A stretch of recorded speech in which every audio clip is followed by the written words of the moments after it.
बप्पा रावल एक ऐसा नाम है जिसने इस देश से अरबों का नामो निशान मिटा दिया। आप और वो तीन विशेष कमियां क्या हैं? सबसे पहले तो ये पूरा का पूरा जो इतिहास हमें पढ़ाया जाता है वो दिल्ली का इतिहास है, यानी दिल्ली और उसके आसपास का इतिहास पढ़ाया जाता है, जिसको मध्ययुगीन इतिहास कहते हैं।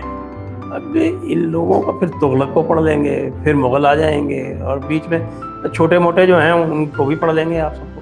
लेकिन जो उत्कर्ष जिसको मैं मानता हूँ, 712 ईस्वी में मोहम्मद बिन कासिम यहाँ आया। इनका अंधानुकरण इस्लाम का और इनकी कट्टरता, इनकी बर्बरता, इनकी नशंसता।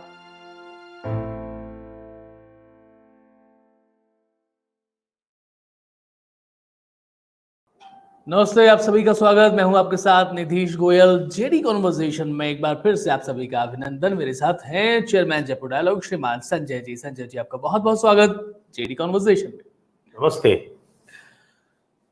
दोस्तों, जब हम इतिहास की बात करते हैं ना, तो बहुत से पहलू हमारे सामने निकल करके आते हैं। कुछ टर्निंग पॉइंट्स की बात भी होती है, और बात जब भारत के इतिहास की और उसमें राजस्थान का नाम ना आए, ऐसा हो नहीं सकता। और जब बात राजस्थान की आती है तो एक उस किरदार की बात जरूर आती है जिस किरदार के कारण से कहा जाता है कि हिंदुस्तान 400 साल तक इस्लामिक आक्रमणकारियों से जरा बच के रहा। वो नाम है शूरवीर बप्पा रावल का। आइए जरा संजय जी से जानते हैं बप्पा रावल के बारे में। संजय जी। धन्यवाद निधीश जी। बप्पा रावल एक ऐसा नाम है जिसने इस देश से अरबों का नामो निशान मिटा दिया। आपको पता होगा कि अरब संस्कृति और अरब सेनाएं कितनी तेजी से पूरे विश्व में फैली थी। 712 तक तो वो लगभग पूरा का पूरा उत्तरी अफ्रीका विजय करके और स्पेन में घुस गई थी। ये आप देखिए कि 632 ईस्वी में हज़रत मोहम्मद शांत होते हैं और उसके बाद लगभग 50 साल के अंदर अंदर अरब सेनाओं ने पूरा का पूरा उत्तरी अफ्रीका विजय कर लिया था। स्पेन में उनकी एंट्री हो चुकी थी और यूरोप में भी वो घुस गए थे। लेकिन यहाँ वो 712 ईस्वी तक पहले नहीं घुस पाए, क्योंकि राजा दाहिर ने उनको वहाँ रोक के रखा। अरब सेनाएं जो थी वो आपका यूसुफ बिन हलाज था, गवर्नर इराक का, और उस समय के जो आपके खलीफा थे उमैयद खलीफा, उनके अंडर में ये गवर्नर था, जिसका भतीजा था ये बिन कासिम। तो ये 712 ईस्वी में आके इसने सिंध में राजा दाहिर को हराया, जो कि राजा दाहिर इससे पहले कम से कम 8-10 बार इनकी सेनाओं को हरा चुके थे। इस बात को कोई नहीं कहता। हमारा जो इतिहास है उसमें सबसे बड़ी समस्या ये है, जो भी भारतीय इतिहास पढ़ाया गया उसमें 3 विशेष कमियां हैं। और वो 3 विशेष कमियां क्या हैं? सबसे पहले तो ये पूरा का पूरा जो इतिहास हमें पढ़ाया जाता है वो दिल्ली का इतिहास है, यानी दिल्ली और उसके आसपास का इतिहास पढ़ाया जाता है, जिसको मध्ययुगीन इतिहास कहते हैं। जबकि यदि छोटा सा एक, मैं कहता हूँ कि एक अलाउद्दीन खिलजी का कोई 20-30 साल का कार्यकाल छोड़ दें और मुगलों का लगभग ये लगा लीजिए कि 150 साल का कार्यकाल यदि छोड़ दें, तो उसके अतिरिक्त जो उनका लगभग 600 साल का 1192 से लेके और 1707 जो उनका उत्कर्ष है, ये 500-550 साल का लगभग समय है, 550 साल का।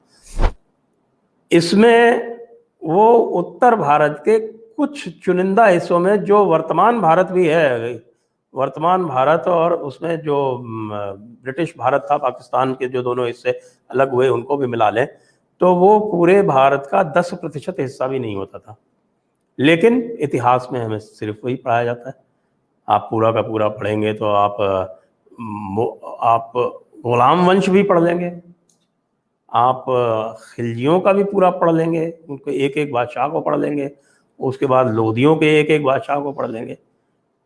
अब इन लोगों का फिर तुगलक को पढ़ लेंगे, फिर मुगल आ जाएंगे और बीच में छोटे मोटे जो हैं उनको भी पढ़ लेंगे आप सबको। लेकिन जो उत्कर्ष जिसको मैं मानता हूँ, 712 ईस्वी में मोहम्मद बिन कासिम यहाँ आया।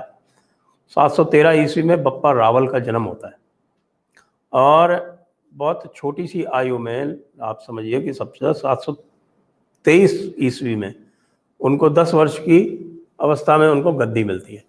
उसके बाद फिर वो जो कासिम से युद्ध लड़ते लड़ते परमार कमज़ोर पड़ चुके थे, उनको हरा के, ये गोहिल वंश के थे, गोहिल वंश बोलते हैं जिसको, गोहिल बोलते हैं, जिनसे आपके गहलोत भी आते हैं, जिससे आप वो वंश भी बनता है। उसकी परंपरा को छोड़ के इन्होंने मेवाड़ का स्वतंत्र राज्य चित्तौड़ में परमारों से जीत के चित्तौड़ को वो वहाँ स्थापित किया। और उसके बाद फिर इन्होंने दृष्टि घुमाई अरबों की तरफ और 753 ईस्वी में इन्होंने राजपाट छोड़ दिया, संन्यास ले लिया, बिल्कुल जिस प्रकार से भारतीय परंपरा है वानप्रस्थ की, उस तरह से। और इस अवधि में उन्होंने अरबों को, आप देखिए कि बिल्कुल अरब की सीमा तक खदेड़ दिया, उनको ईरान तक से बाहर कर दिया। जो आज हमारे यहाँ जो टेरिटरीज बताई जाती हैं, ईरान है, खुरासान है, यानी खुरासान में आज के अफगानिस्तान वगैरह आता है, ये ईरान, खुरासान, तूरान मतलब ये जो सेंट्रल एशिया का जो हिस्सा है, ये यहाँ तक उनको खदेड़ दिया और इस बुरी तरह से पीटा कि वो दोबारा कभी भारत में आ ही नहीं पाए। भारत का जो सारा जो आपको इस्लामी शासन मिलता है वो अफगानों का और तुर्कों का मिलता है। यानी तुर्क कौन थे, समझिए आप, ये तुर्क जो हैं ये सारे के सारे मध्य एशिया से आने वाले लोग थे, मध्य एशिया से आने वाले तुर्क थे। और अफगान, आप जानते हैं अफगानिस्तान थे। तो ये सारे भारत पे जो आक्रमण किए और भारत पे जो राज्य किया वो ये नव इस्लामी थे। और नव इस्लामी होने के कारण इनका जो आप कह सकते हैं कि इनका अंधानुकरण इस्लाम का और इनकी कट्टरता, इनकी बर्बरता, इनकी नृशंसता वो कुछ और ही दर्जे की थी ना। कहते हैं ना, नया मुल्ला भांग ज़्यादा जाता है, या क्या नया मुल्ला प्याज ज़्यादा खाता है, इस तरह के जो है। तो वो यही होता क्या है कि जब कोई नव परिवर्तित व्यक्ति होता है तो फिर जो पुराने होते हैं वो उसको संदेह की दृष्टि से देखते हैं। तो उनकी दृष्टि में अपने को स्थापित करने के लिए ये फिर नित नए स्वांग रच के और भी अधिक अपने आप को पुरानों से कट्टर दिखाने का स्वांग करते हैं। ईरान और अरब देशों में यही प्रतिस्पर्धा है। आप बार बार देखते होंगे ना कि शिया और सुन्नी में प्रतिस्पर्धा क्या है। ईरान जो है वो नया मुल्ला है, अरब जो है वो मूल है।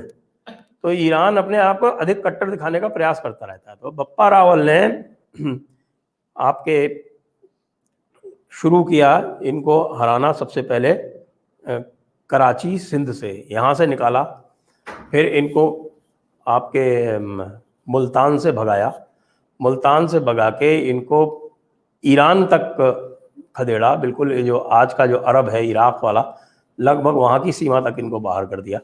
और उसमें जो वैक्यूम क्रिएट हुआ, उसमें बाद की जो और सभ्यताएं, जो ईरान की जो शिया सभ्यताएं आई वो बाद में आई। पहले ईरान भी सुन्नी था, ईरान शिया नहीं था जो आज आप देखते हैं ईरान पूरा का पूरा शिया है। उसमें भी शिया शासक जो है वो बाद में आए। फिर उन्होंने इधर सफाया किया, गजनी को विजय किया, गजनी में अपना गवर्नर स्थापित किया। और सबसे बड़ा जो प्रतीक है बप्पा रावल का वो है रावलपिंडी। रावलपिंडी का तो नाम ही बप्पा रावल के नाम पे। तो ये बप्पा रावल की वीर गाथाएं थी, जिसको कहें संक्षेप में। और उन्होंने 8वीं शताब्दी से लेके और फिर 11वीं शताब्दी में ये दुष्ट आता है आपका महमूद गजनी। तो ये 300 साल इन्होंने पूरी तरह से भारत को एक, जिसको कह सकते हैं कि एक सुरक्षा कवच, अभेद्य सा देकर रखा। वो 300 साल हम उससे बप्पा रावल की वजह से बचे। संजय जी, जो आपने 300 साल कहा कि हम बप्पा रावल की वजह से बचे, बहुत ही एक रोमांचित करने वाली बात है। लेकिन बप्पा रावल 300 साल तक जीवित तो नहीं रहे थे, तो ऐसा क्या किया था? क्या ये टेरर था, या टेरर के साथ साथ में टैक्टिक्स थी? क्योंकि बप्पा रावल के बारे में कहा जाता है कि जब उन्होंने अरबों को वहां तक खदेड़ा तो बहुत बीच में चौकियां जो है वो उन्होंने स्थापित कर दी, जिन चौकियों के कारण से अगर कोई आता भी तो उन्हीं चौकियों से लड़ता भिड़ता और वापस लौट जाता था। तो वो 307 की टैक्टिक्स जो थी वो अगर आप थोड़ा सा बता पाए।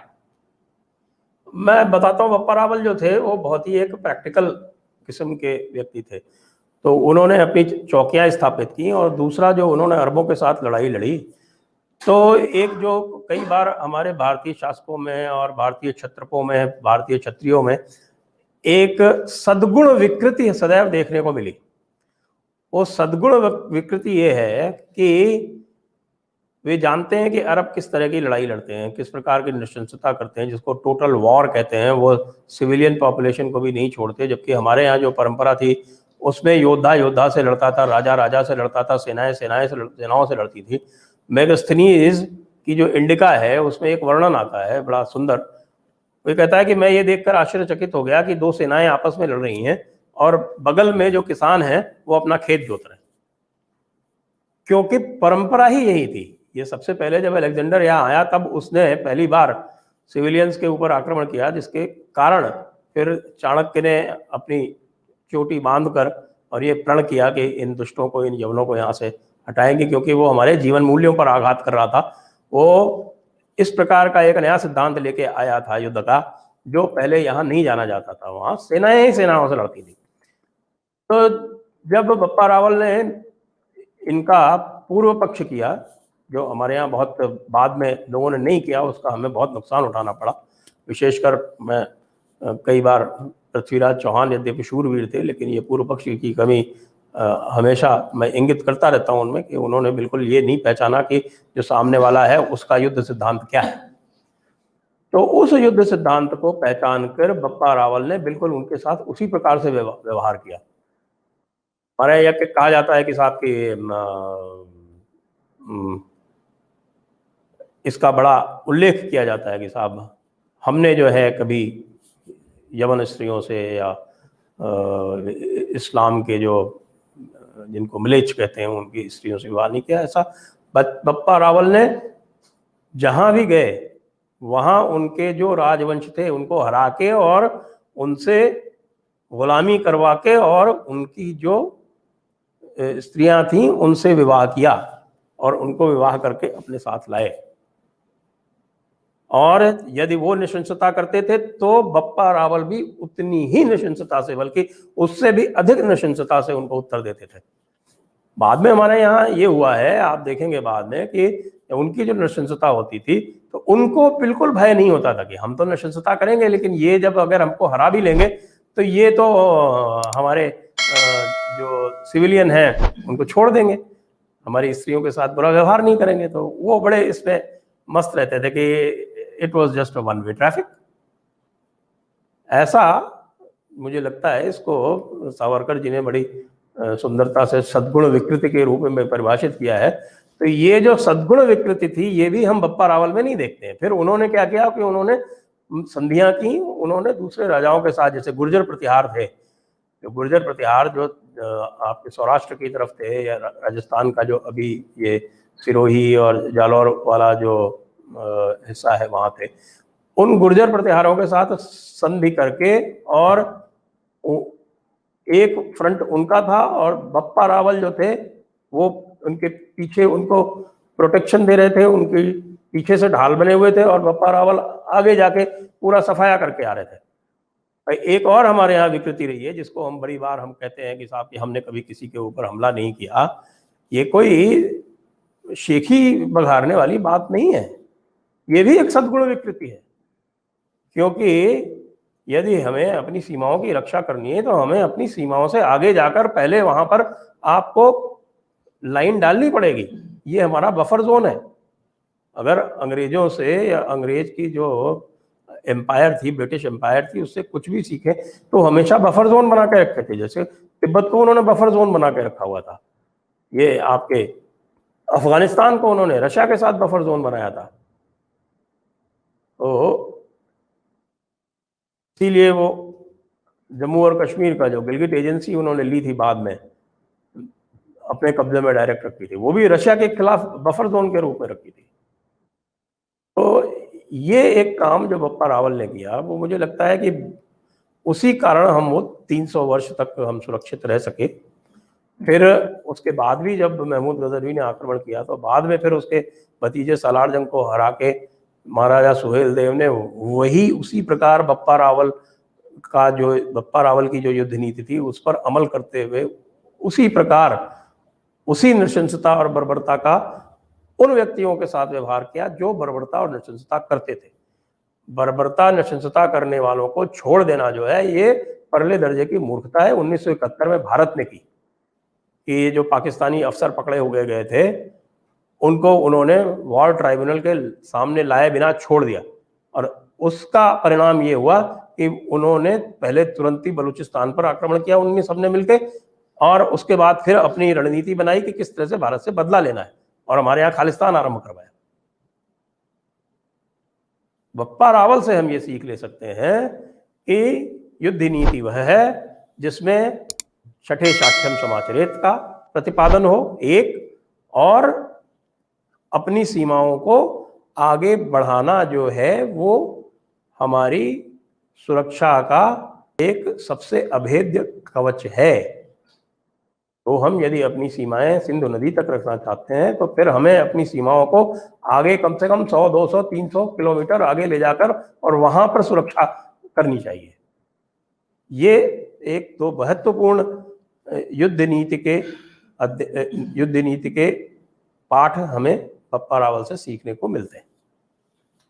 बहुत बढ़िया संजय जी जो आपने बताया है बप्पा रावल के बारे में, जिनके कारण से हम कितने सालों तक सुरक्षित रहे, और उसके बाद में वो परंपरा राजा सुहेल देव से लेकर के अगर आगे तक भी निभाई गई होती तो आज हम उस कंडीशन में नहीं रहते जहां हम हैं। लेकिन मुझे लगता है हमें इतिहास से प्राणवायु प्राप्त करनी होगी, ऑक्सीजन लेनी होगी, अपने वर्तमान को सुदृढ़ बनाना होगा, और उसके बाद में विक्रमादित्य और राजा सुहेल देव बप्पा रावल के आदर्शों पर चलकर होकर के भविष्य को वैसा बनाना होगा जैसा हम एक्चुअली इस भरतों के भारत को देखना चाहते हैं। जेडी कन्वर्सेशन में अभी के लिए इतना ही। संजय जी आपका बहुत बहुत धन्यवाद, सभी दर्शकों का बहुत बहुत धन्यवाद।